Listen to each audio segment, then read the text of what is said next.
এক গ্রামে ছিল রাহাত নামে এক দুষ্টু ছেলে আর তার ৩ বন্ধু।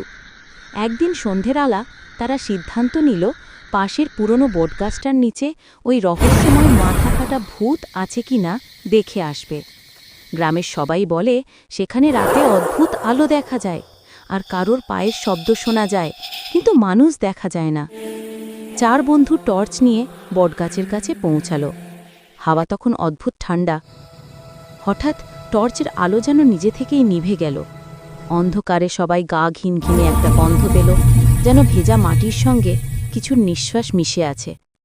ঠিক তখনই দেখা গেল গাছের পিছনে একটা সাদা ধোঁয়া ওঠা ছায়া। শরীর আছে কিন্তু মাথা নেই। বন্ধুরা চিৎকার করে দৌড়াতে যাবে, এমন সময় ভূতটা হঠাৎ বলে উঠল, এই যে, ভয় পেও না, আমি কারোর ক্ষতি করি না। তারা অবাক হয়ে দাঁড়িয়ে গেল।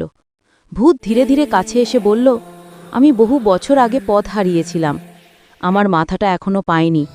তোমরা কি আমাকে আলোটা দেখিয়ে বাড়ির পথ খুঁজে দিতে পারো? রাহাত টর্চটা আবার জ্বালালো। ৪ জনে মিলে ভূতটাকে নিয়ে নদীর পাড়ের পুরনো পথ ধরে এগোলো। হঠাৎ একটা উজ্জ্বল আলো দেখা গেল আর ভূতটা মিলিয়ে গেল। পরদিন গ্রামবাসী দেখে আশ্চর্য। বটগাছের নিচে একটা পাথরের ফলকে লেখা, যারা আলো দেখায় তারাই আলো পায়।